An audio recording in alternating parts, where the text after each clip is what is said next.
S ಅಂತಿದ್ದಾರೆ sir. Please ನಮಸ್ಕಾರ. ಇದು ನನ್ನ ಮೊದಲನೇ ಸಿನಿಮಾ. ಯಾಕಂದ್ರೆ ಹೆಚ್ಚು ಕಡಿಮೆ 25 ವರ್ಷದಿಂದ ಫಿಲಂ ಲ್ಯಾಂಡ್ ಅಲ್ಲಿ, ಅಂದ್ರೆ ಫಿಲಂ ಲ್ಯಾಂಡ್ ಟಚ್ ಅಲ್ಲಿ ಇದ್ದೀನಿ. ಸುಮಾರು ಅಪ್ಪು ಸರ್ ಇಂದ ಹಿಡಿದು ಈಗಿನ ಧನ್ವೀರ್ವರೆಗೂ ಎಲ್ಲರೂ ಮಾಡ್ತಿದ್ದೀನಿ, ವರ್ಕೌಟ್ ಮಾಡ್ತಿದ್ದೀನಿ. ಆದ್ರಿಂದ ಸೊ ನನಗೆ ಸಿನಿಮಾ ಅಂದ್ರೆ ಅಷ್ಟು ಇಂಟ್ರೆಸ್ಟ್ ಇರಲಿಲ್ಲ, ಅಂದ್ರೆ ಮಾಡಬೇಕು ಅಂತ. ಆ್ಯಕ್ಚುಲಿ ನಾನು ಥಿಯೇಟ್ರಲ್ಲಿ ಸಿನಿಮಾ ನೋಡೋಕ್ಕೂ ಹೋಗಲ್ಲ, ಯಾಕಂದ್ರೆ 2.5 ಅವರ್ ಕೂತ್ಕೋಬೇಕು ಅಂತ. ಸೊ ಅಂಥದ್ರಲ್ಲಿ ಫಸ್ಟ್ ಸಲ ಸೂರ್ಯವರು ನಮ್ಮ ಜಿಮ್ಮಿಗೆ ಬಂದು, ಇವರು ಏನೋ ರೆಡಿ ಆಗಿ ಬರ್ತಾರೆ ಅಂತ ಹೇಳ್ಬಿಟ್ಟು ನೋಡಿದ್ರೆ ಬಂದರು.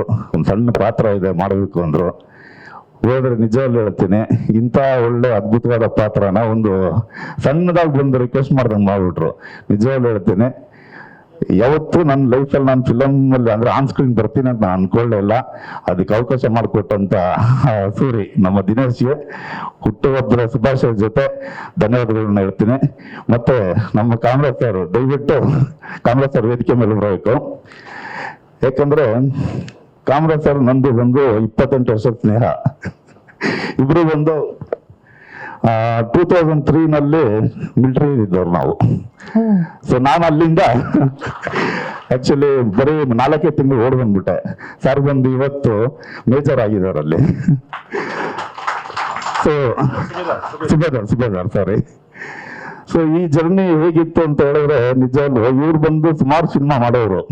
ನನಗೆ ಸಿನಿಮಾ ಮಾಡೋದಕ್ಕೆ ಇಂಟ್ರೆಸ್ಟ್ ಇಲ್ಲ ಅಂತ ಹೇಳಿದ್ರೆ ಅವ್ರು ಫಸ್ಟ್ ನನಗೆ ಹುರಿದುಂಬಿಸಿದವರು ಇವರು. ಯಾಕಂದ್ರೆ ಬಾಡಿ ಬಿಲ್ಡಿಂಗ್ ಎಷ್ಟು ವರ್ಷ ಮಾಡ್ತೀಯಾ ಅಂದ್ರು. ಏನೊಂದು 40-45ವರೆಗೂ ಮಾಡ್ಬೋದು, ಆಮೇಲೆ ಅಂದ್ರು. ಆಮೇಲೆ ಜನ ಮರ್ತೋಗ್ಬಿಡ್ತಾರಪ್ಪ.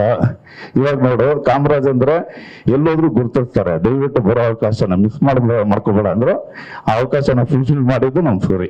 Thank you Suri, thank you so much. ಆ ದೇವರು ನಿನ್ಗೆ ಆರೋಗ್ಯ ಐಶ್ವರ್ಯ ಎಲ್ಲ ಕೊಟ್ಟು ಕಾಪಾಡಲಿ. ಮತ್ತೆ ಟ್ರೈಲರ್ ಅಂತೂ ಹಿಂಗೆ ಇದೆ. ಟೀಸರ್ ಬಂದು 100% ಅದು 200% ಇದೆ. ನಿಜವಾಗ್ಲೂ ಧನ್ಯವಾದಗಳು. ಅವಕಾಶ ಕೊಟ್ಟಿದ್ದಕ್ಕೆ ತುಂಬಾ ಥ್ಯಾಂಕ್ಸ್. ಎಲ್ರಿಗೂ ಒಳ್ಳೇದಾಗ್ಲಿ. ಜೈ ಹಿಂದ್, ಜೈ ಕರ್ನಾಟಕ.